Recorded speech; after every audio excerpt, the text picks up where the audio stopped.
Welcome to Scaling the Wall, a podcast where we uncover the real stories behind how people got into cybersecurity in the first place. And what we're learning is, most didn't follow a straight path.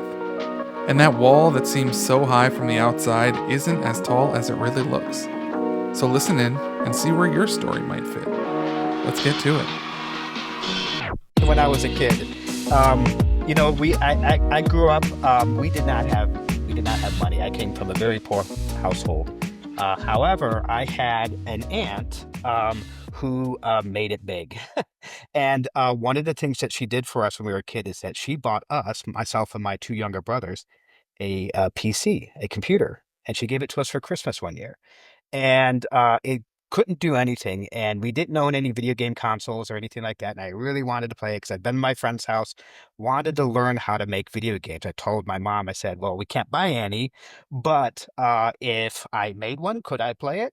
And she said, of course, thinking that that's not going to go anywhere. Sure enough, it went somewhere. I learned how to program and got very involved, and then I was very short in getting online. And back in those days, we had to do connect to BBSs via dial-up modems. Yeah, I And was going to say, what kind of technology are we working with here? yeah, you can see my gray hair, so I'm going to date myself a little bit. But it went all the way back to there, and I got online, and one of the first BBSs I got onto after I had joined my freshman year of college in the early 90s is that it was a bulletin board system that had an internet connection. And so they pulled their resources together. We had it like 128K T1. And it was very expensive, but we all kind of chipped in and they built a little business around it. It went really well. And I was in Chicago and there was a really cool hacker scene out there. So I got involved with that, very much just out of curiosity and exploring.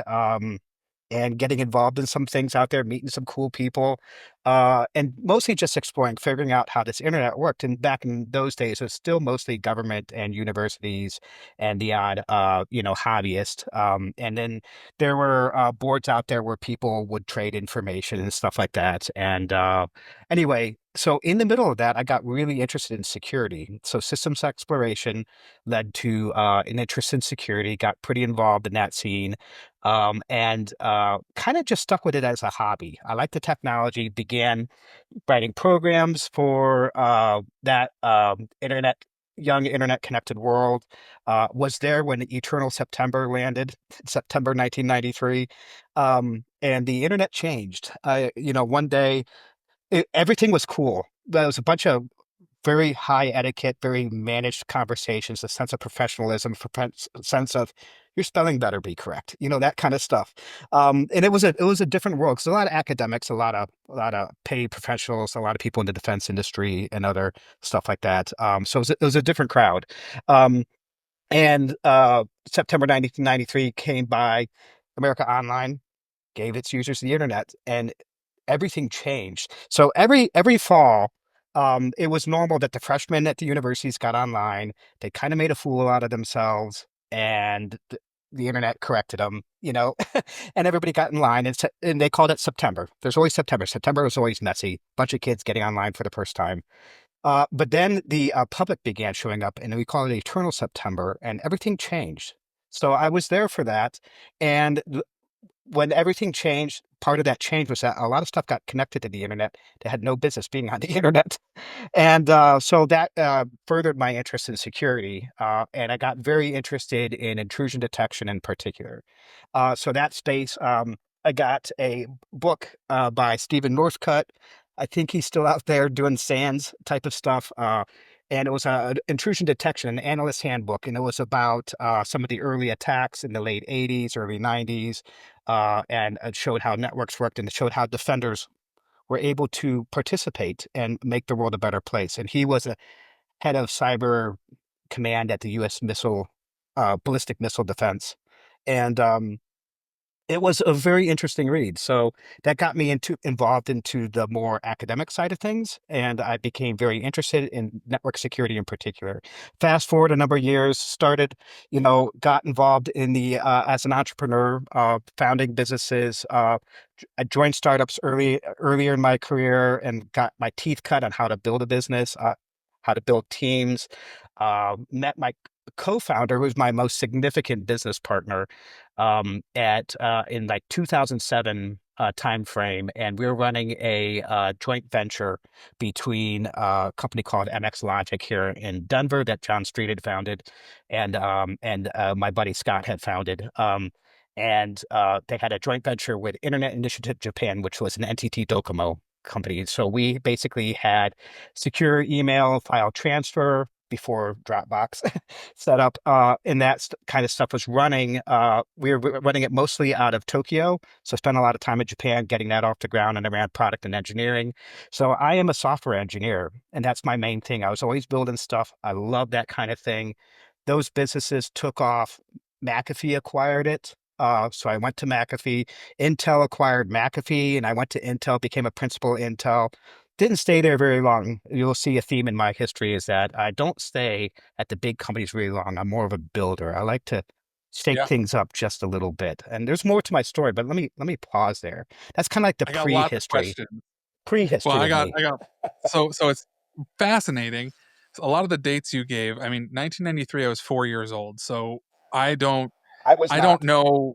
I what I was just thinking of the Eternal September. So conceptually, just so I get a good Mhm. understanding here, the Eternal September was like, hey, now the general public has access to the Yeah, internet, so it really changed things yeah. up. Um, but I want to go back even further. So you designed your own video game. How old were you Oh, when you yeah. started doing that? Oh, shoot. I think I was in eighth grade. Okay, cool. So what was the game? Oh, it was Air Sea Battle from Atari. It was, and I tried doing Missile Command from the old Atari as well. The Air Sea Battle worked fairly well, um, but it was very predictable, and I won every time. It's fair. I mean, it's kind of yeah. It's pretty fascinating with those games. It's all pattern based. I mean, back in the day. So if you wrote the pattern, Yeah, and but I had a really fancy graphics card. I had a Hercules graphics card. It's 800 by 600, which was unheard of in those days. And it was orange, so it was a monochrome, but it was really nice. It's super clear. People would see it and they were like, "Oh, how do you afford something nice. like that?" It's like, get an ant that sells a company to a telco. There you go. That's awesome. And then so then you brought up 2007, and that's when I graduated high school. So there's lots of you know, you did a lot before I was even in the college scene, and I did computer science in college, so I didn't even know what programming was, and you were off, building companies, developing, doing cybersecurity. What did Yeah. cybersecurity look like in the age of dial-up? Because today everyone's online. You have to have things like MDR to cut criminals off because I mean, honestly, I can access anyone's systems whenever, right? But back in the day, you had to go through the whole grind of logging into AOL and listening to your modem kick in and all that fun stuff. So Well, what it was it was like a, then? in some ways, there's a lot that hasn't changed, but you're interested in probably the things that are different. Um, so back then, there's a lot more stuff happening in the telephony side. It wasn't just only internet. So you had like phone phreaking and that kind of stuff. You had people who were messing with the phone networks and doing things like making free long distance phone calls or even gaming the billing system and making money out of it. They're in prison now. But the it was the hacker scene was much more exploratory, less vindictive and evil. It's less of a business. It was more just individuals who really were interested in doing things, maybe showing off to their friends, and they were mostly non-destructive, in those days. It really was just like a bunch of cool stuff. And did you know that this worked that way? And it was very much a hobbyist scene. And I mean, there were some bad actors out there doing things, and some punk kids doing stuff they probably shouldn't have been doing, or at least didn't understand what they were doing. And there were basically no defenses. Everybody was most of the security people were just the systems administrators who were very interested in how things worked and how they could be abused, and they tried to keep people out and stuff like that. And particularly on the defense and government side, they were very interested in mostly fairly good at it too. And as a person who was exploring a lot of stuff, he just stayed away from that. I had no interest in ever being a bad guy. But back in those days, there weren't as many laws in the very early days, and not everything is clearly defined. It wasn't like into the late '80s that breaking into someone's computer system was technically against the law. I mean, technically, you're allowed to Sure, do it. yeah. So, This may be overstating it a little bit, but there was nothing to prosecute people on, so they had to develop new laws, and the FBI did a lot of work to try to figure this out. So Yeah. it was different in many ways. It was a lot friendlier, and it was a smaller community. Everybody knew everybody. Most people went by code names in those days, as you would guess. That's like one thing that you see in the movies that's kind of true. It's like people had goofy names to kind of conceal their identity, um, but I met people along the way, and one of them I built a couple of companies with. So yeah. So yeah, let's talk about that a little bit. I mean, you've built some pretty cool companies. I think one of the ones that you've brought up a lot in conversations with me is Yeah. ProtectWise. Yeah. Um, so what was ProtectWise? What was the kind of the mission there? What were you doing? What were you building? Who were you working with? Yeah, that was a network security company. I co-founded it myself and a buddy of mine that I originally he had hired me once upon a time. He'd been in the industry as an entrepreneur ahead of me, and so we built a few companies together. This is one of them. ProtectWise was a big one. We raised nearly $100 million of venture capital, so it was like a big one. Um, so that was a lot of fun. We sold that to Verizon, which was nice. I could tell you a little bit about that. But the ProtectWise was a network security company. What we did is we invented some intellectual property that allowed us to shift core network security functionality away from racks of hardware appliances to the cloud. We were the first people to really do something there. And it was very innovative. That's part of why we were successful raising money, also our ability, our capacity to build and execute, engineer things. I would often talk about the kind of data we would move as not really tech problems; these were physics problems. So what the company did, and I'll tell you a little bit about it. What the company did is that we did cloud-based packet capture, which means that we had software sensors that were free. No more buying appliances. You give them away for free. People could have as many as they wanted. And what they would do is that they would be deployed somewhere in the network that meets their visibility needs. They could have as many as they wanted. And then it would do packet capture, which means that it would attach to a network interface, like a network card or a virtual NIC or something like that.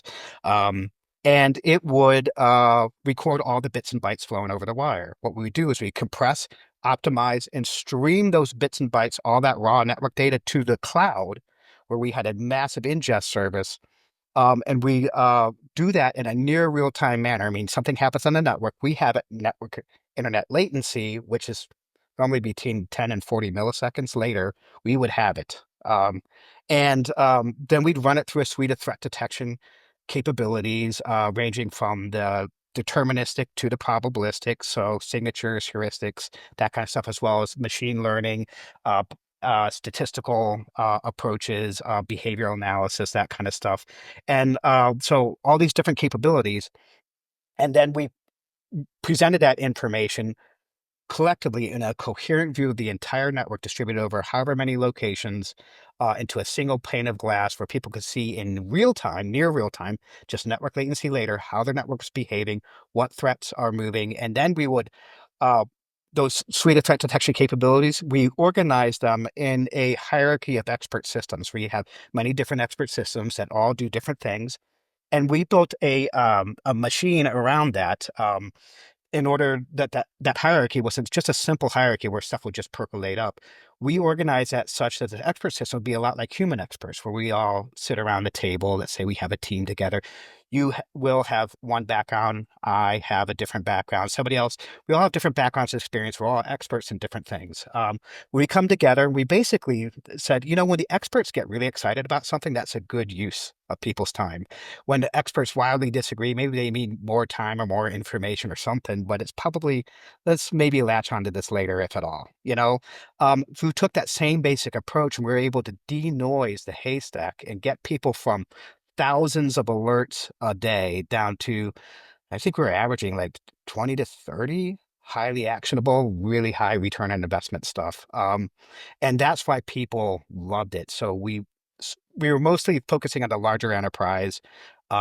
We had investment from the intelligence agencies, that kind of stuff, but mostly large enterprise.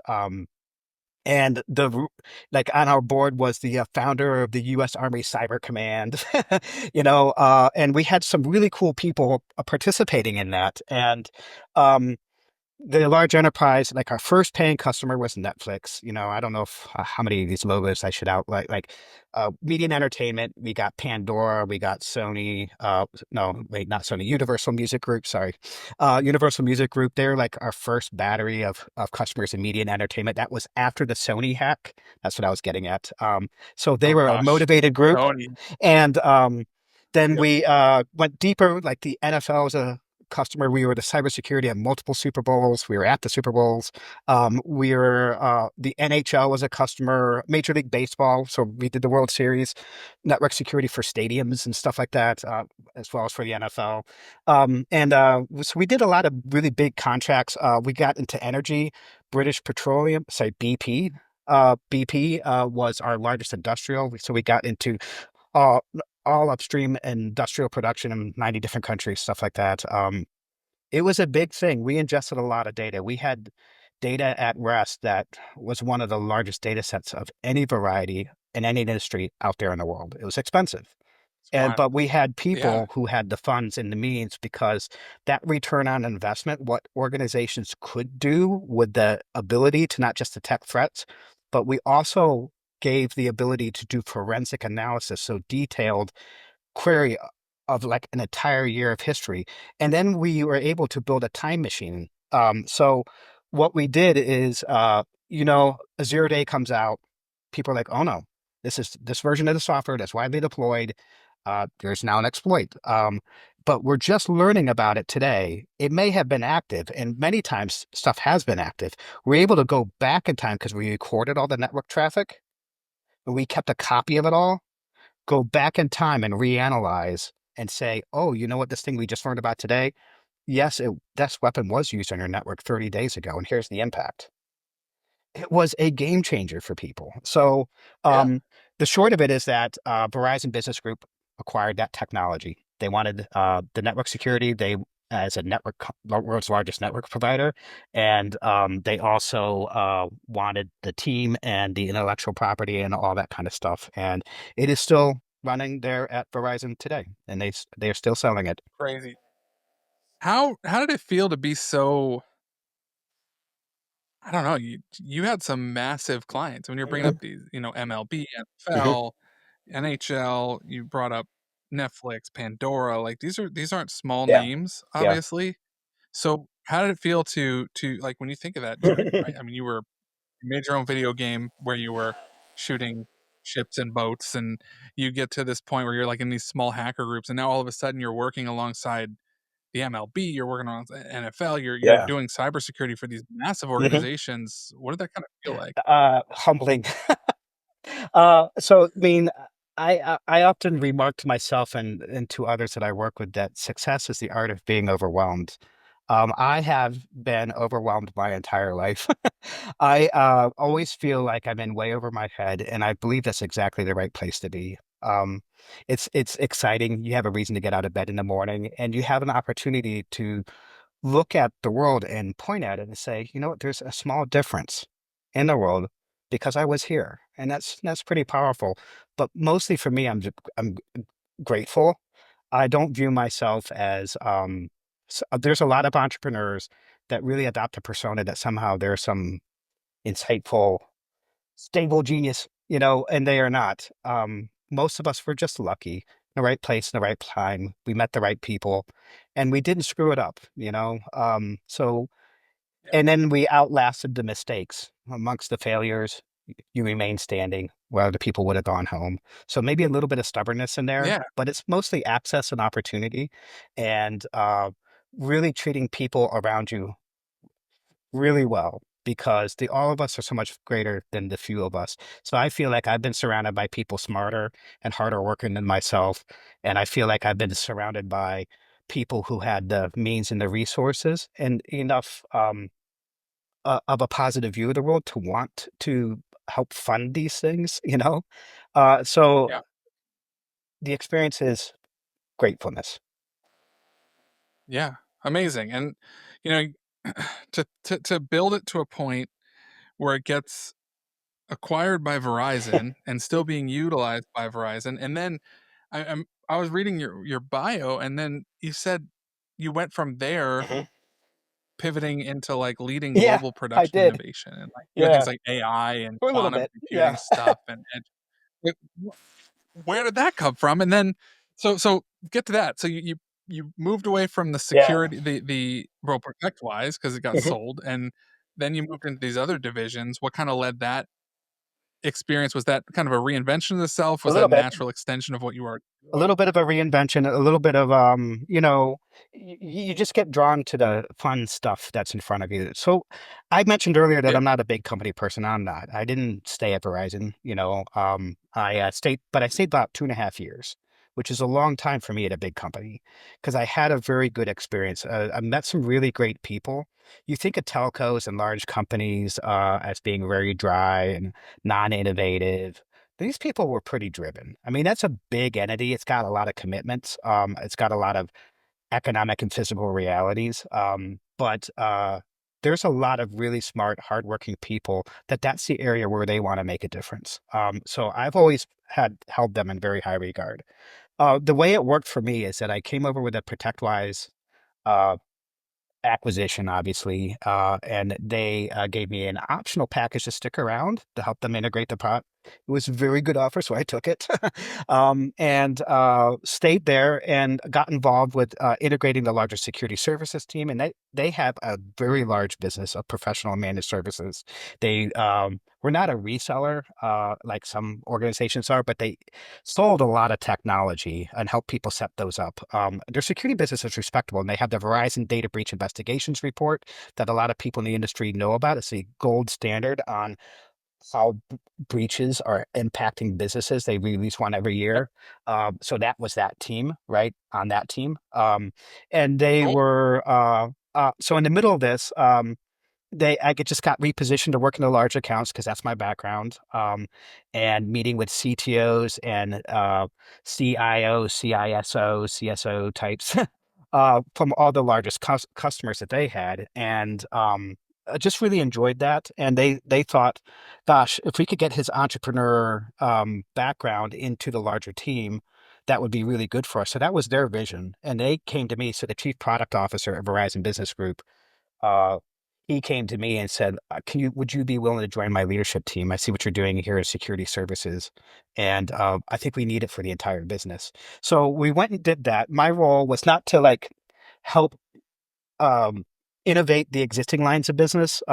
Those people are actually pretty good at that. And they did a good job. My role was to find the strategic technologies that look anywhere from the next 2 years to the next 20 years out and build those relationships. So, for example, when we're working with Google X Alphabet's Moonshot um, factory, they had one of the world's only quantum computers, and we worked on quantum stuff. We worked on quantum video Wow. streaming, worked with companies like Toshiba that had a quantum uh, uh, device that allowed for using that technology to encode video streams. So if someone were to listen in, guess what happens at a quantum level? Stuff gets changed. You measure it, it changes. So you would know if someone were listening in to your private stream, and it would automatically block that. One, it was hard, nearly impossible to crack. And we did post quantum cryptography. We did a lot of stuff there. We also worked a lot on uh, vehicles and autonomy, a lot of the 5G, the ultra wideband stuff, had a idea for machine automation, factory automation. But it wasn't just me. I mean, Verizon had huge groups and huge budgets for people working on building this stuff and investing in businesses, helping bring things forward, factory automation, human, all the stuff around VR, AR, et cetera, the immersive technology groups. We did a lot on that front. And it was very engaging. We're thinking the future of meetings, future collaboration, future of work. We worked on that a lot. And it was, again, I mean, all I did was show up and other people gave me an opportunity. And I was thankful, and I was just smart enough to not get intimidated and run away from it. Maybe I should have, but Smart. I did it, had a very good time, and I Yeah. left on good terms, and I'm grateful.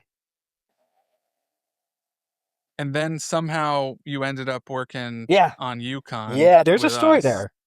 And yeah, let's dig into that because Yeah. that's That's a major shift, at least from an outward look in. Now, you've said some things. You said being at a big company is Yeah, hard for you, especially for yeah. long term. You have built a lot of things from the ground up. Was this an opportunity to build something? Were you scratching an itch? Is there something bigger Yes, at there work is. behind the scenes within your like Yes. thought leadership? Yeah. So I Let's have a dive into lot that. of thoughts, and thoughts are a dime a dozen. The only ones that matter are the ones that you end up executing on. Um, so the Yukon story actually starts back at Verizon for me. Um, this is very interesting. So the security services group that acquired my company, ProtectWise, my company ProtectWise, uh, I, I was very involved in that team in the early days after the acquisition and transition. One of the things that I worked on there was I helped the broader team and the guy who led the entire security services group inside of the product organization. He was on the chief. So he's an executive director, and he reported to chief product officer, who ended up hiring me into his team.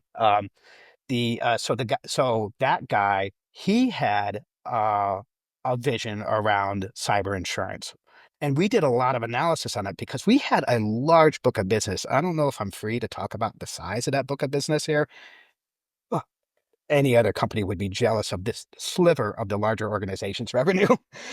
So it was Sure, yeah. big. And so we were talking to some of the carriers out there, the insurance companies that were running a book of cyber, because they had, prior to ProtectWise, developed a risk tool, and we were going in the direction of making it a financial risk instead of here's your credit score, which is funny numbers, right? It doesn't mean anything. Where it's like, here's the material dollar impact on your organization.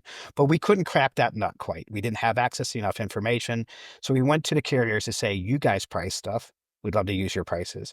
The short of it is that they did a lot of analysis on here, and I didn't do all the analysis. I just participated in the broader team. But I looked at it, and I came convinced pretty early on that the timing was just off.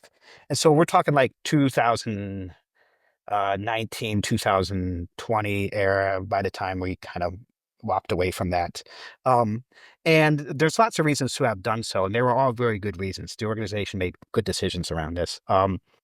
But I felt that at the time that it was still a little too early, and that particularly it's too early is that people did not know how to price risk. There's no actuary for cyber, so because people didn't know how to price risk, they were just carriers were losing money. And the early adopters, which were leaders, were licking their wounds a little bit. And it's like, this is not the right time to enter this space. So I actually earmarked this and said, you know what, 2020, I said, give it 5 years, 2025. It's like, that's probably a really good time. Kidding. And so last year, in 2024, uh, UKON CEO Cole reached out to me, and I knew that something was going on here. I'd heard from others that are investors in Pax8 that something was happening. So Cole, who was at Pax8, reached out to me and said, "Hey, I want to do this." And I just kind of looked at it at first. I'm like, "Huh, let me do some research." And he thought, Gene's not interested. And then I came back to him like a few days later, maybe a week later, and I said, "Cole, this is going to be huge. We should do this." And I think the timing is Yeah. exactly right. It's early, but it's And right one at of the the things front of the that wave. it's right Yeah. there. I mean, everyone we've talked to says this tool is amazing. It's what really needed. And a lot of the thought process behind the tool is the way you phrase it, the financialization of risk. Right. So for our listeners who aren't living in insurance and spreadsheets and all that good stuff, what does that mean? And why do you think it matters now versus 5 years ago? Like So the why first is the thing I world should ready for it say, now? Will, if you don't mind, is that am currently having the experience of being overwhelmed, and I am grateful, having the experience of being grateful for it. So I'm a sec. Am I overwhelmed right now? No, you're very nice. Okay, good. In the sense that my business context is it's a big one. It's a lot. It's a lot to learn. It just Yeah, it gets me is. out of bed in the morning, gets me excited. Um, the financialization of business risk is a phrase that I've started using. Thank you for bringing that up. That is a big concept. So what I want to do, I proceed all the things that I do come out of some conviction about some state or future state of the world. And everything kind of flows from that. So I think it helps to talk about the tool if you understand how we are thinking about risk in general. So when I say the financialization of business risk, it has some good sides, it has some bad sides. But what I'm saying is it is an empirical secular reality. That is something that is happening in the world, but done correctly, it can really benefit people. So the goal is to grab that movement and push it in the direction of really positive business impact. And so when you talk about the financialization, you talk about business risk moving from an operational concern to a strategic concern. And I could talk about that a little bit, but it's also turning it into an economic instrument. It's not just a going operational thing. That is an economic instrument. And so this is why cyber insurance is very interesting. So I'm a cyber person. Having been in that space for a long time, that industry is fragmented, it's aged. There's thousands of point products out there. They don't talk to each other very well. They don't distribute really well. Very little of it works in the modern cloud-based architecture. I mean, it's getting there. But the industry is not motivated to solve this problem. They do a lot of really cool stuff. And there's a lot of great technology out there. A lot of people working really hard, but they're held back. One by the inertia of the industry. It's kind of settled. And two, they are disadvantaged because they have the attacker defender model, which is an asymmetry, right? Attacker needs to win once, the defender has to win 1,000 times in a row. It's not a fair fight. So that is represented economically. So you have business risk, particularly in cyber, being thought about in the trades of goods and services. Like how much money do I spend?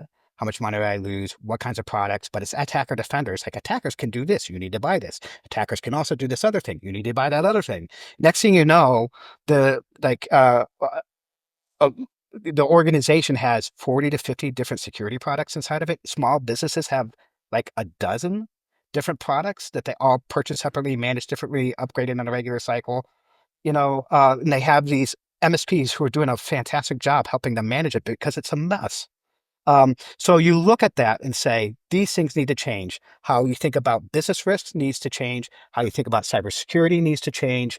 And the only way to drive that, me having been in a security insider for a while, is that get to the numbers, get to the costs, and use that to reorganize the entire system. Organize business risk, turn it into economic instrument. And I'll give you an example of what I mean by that. And then reorganize the cybersecurity investment around the simplest approach with the best return on investment. Oh, that's really good. Yeah, you mentioned that cybersecurity needs to be reimagined from the principle of business risk. How do you see that reimagining happening?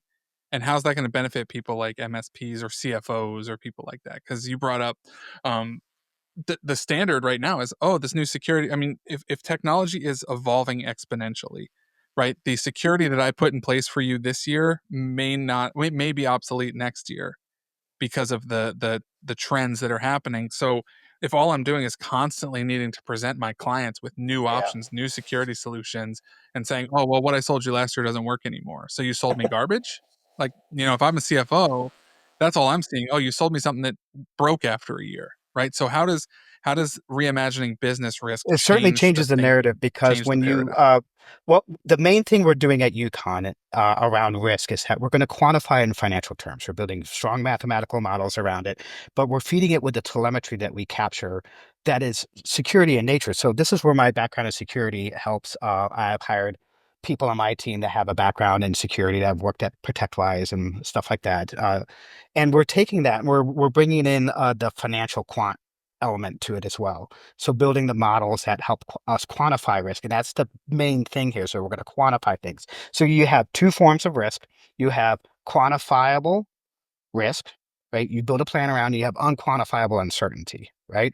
So between those two, we're going to put financial numbers around quantifiable risk. So we know, for example, we have historically, UConn has historically been a wholesaler. So we have 50 plus direct appointments with various carriers. We represent the carriers. We know how they price things. We represent it. We bring that to our customers. We also know, think about the Verizon Data Breach Investigations Report or IBM's annual cost of a breach report. They know where the return on investment comes. They know that if you have X, the cost of a breach tends to go down by Y, right? And they have the industry averages, they're all aggregates, but we take that information, we put it together, we can tell people if you do A, B, or C, this is the financial impact. One, it tells you how your policies should be on the cyber insurance front, what features you need, what kinds of terms, how large the policy is, how many days will it keep your business in line, that kind of stuff. But we also are pricing effectively the impact of those other technologies you buy on the security side. So we can say, if you don't have MFA, turn Huge. it on, cost of breach and likelihood of breach are going to go way down. You're much more insurable. The carriers will tell you that, right? We're not saying rocket science, but what we're doing is that we're measuring it. And so we change the conversation from like an MSP or the agent that is having a conversation with their end customer, from trying to convince them about the value of cyber products. Like, if you understood cyber the same way I did, you would agree with me, or just trust me. It's, the hackers will win, whatever. Don't try to use fear, uncertainty, don't try to sell them on sophistication. Just say, here's the financial impact. Something should happen. You'll stay in business. I'll handle it. Done. And then you're not just trading out products. You're just saying I think it's it's a dynamic program of adapting to risk. And the product is completely secondary. right. And you're managing now the full spectrum of cyber risk, right? You're looking at, you brought it up, the quantifiable uh, or Mhm. the Mhm. manageable risks, right? And you're saying, hey, I'm going to right now Yeah. you're at risk of losing X amount of dollars. If we can get these security measures in place, that's going to bring the risk down. And the reason I see that being so beneficial is the question you get all the time around cyber insurance is, what security controls will Yeah. save me percentages on my premium, right? And we're always thinking of it in the older way of insurance. Like, and I tell people this isn't Geico. I mean, that's not how this works. So if we can instead say, here's where you're at. So right now you need to go buy a $3 million policy. But if you implement these security controls, then it's going to bring your potential risk down to 1 million. So now you can go buy $1 million policy instead. Now you're saving a ton of money on your policy because you don't need a That's $3 exact. million policy. You just need 1 million, That is a right? It's like that kind of mindset. And that's exciting for me because you're, instead of saying, well, maybe you'll save 10% on this carrier, but this other carrier you wouldn't save anything, but they're still cheaper than the carrier you're saving 10% on because you have good controls. So it's such a mess when you think of it in terms of like percentage saved on a security control rather than bringing the risk down. Um, so what feature or moment so far, you're building UKON, it's basically built. We're excited to launch. It's launching real soon. Um, Mhm. Yeah. like Yeah. in full, right? General access. So what's that feature or moment inside UKON where you really thought, yeah, this is the shift in action. This is what So the we shift wanted in to action see. is what we This was call the our cyber risk report. That quantifies what we have observed in your architecture. So we have technologies that have the outside in, which is the attacker's view of your network, and things like what is your exposure on the dark web, what ports and services, what applications are exposed to the internet. If the attacker's not in your network, what do they have access to that they could weaponize, right? We take that view of it, the outside in, that's outside of your organization.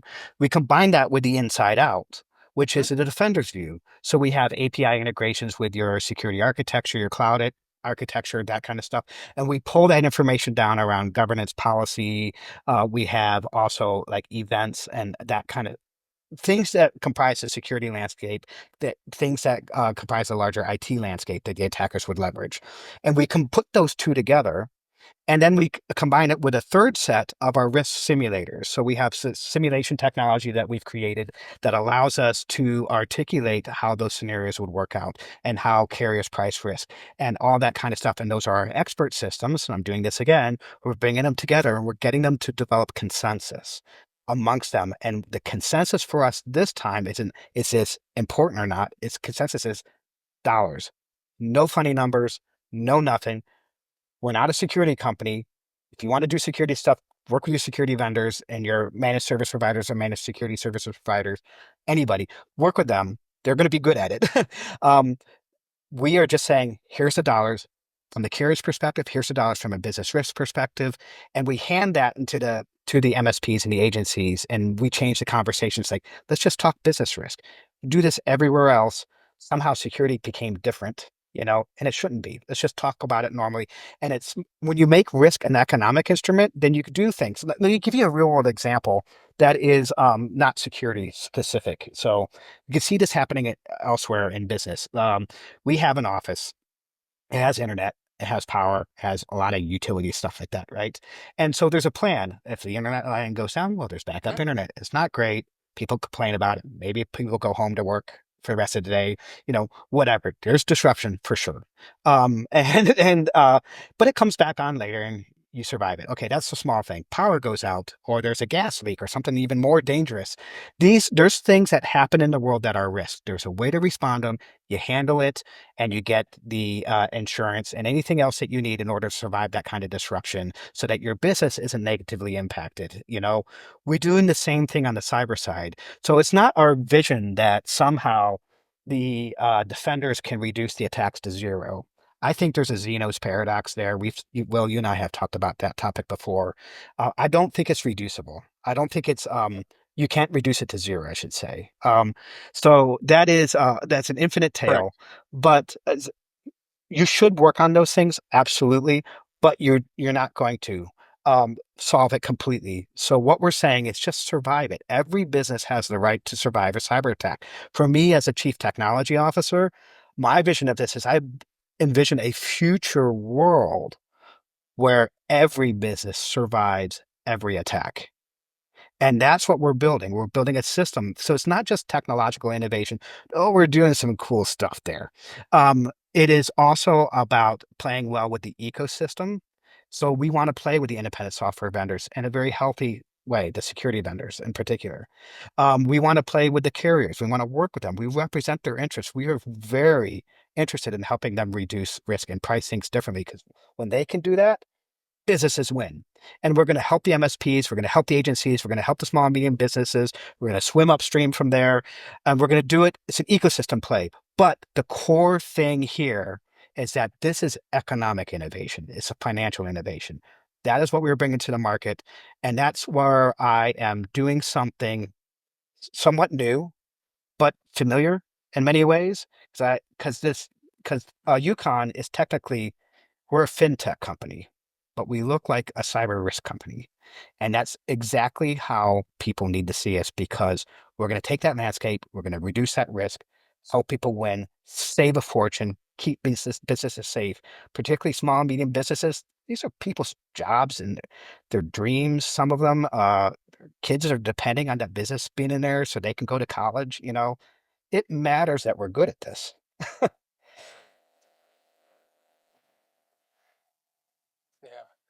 Gene, this has been really awesome. I really appreciate you taking the time to have this conversation. Kind of last question, off the cuff here. If you had one message or not a message, maybe just a hope. I mean, you kind of gave it, right? That every business always survives every cyber attack. That's kind of the future hope. In order to get there, what's one thing that you wish every decision maker at a business understood? Yeah, that it's not As they're about the approaching tech. this. It's just about managing the risk the same way you manage risk everywhere else. Get comfortable with that. Work with us. We'd love to help make that easy. And then help us shape the product, because we're giving something away for free that you normally have to pay for. And we're doing that on purpose because the world's going to be better with it. And it's going to be good for our business. It's going to be good for them. Thanks for listening to Scaling the Wall. This episode was brought to you by UKON. At UKON, we believe everybody has the right to survive a cyber attack. Learn more at ukon.com. That's UKON.com. Be sure to check out the show notes if you want to learn more about and connect with our guests from this episode. And if you enjoyed the show and like what you heard, please leave us a review on Apple Podcasts, subscribe on YouTube, and hit the bell so you never miss a future episode. See you next time.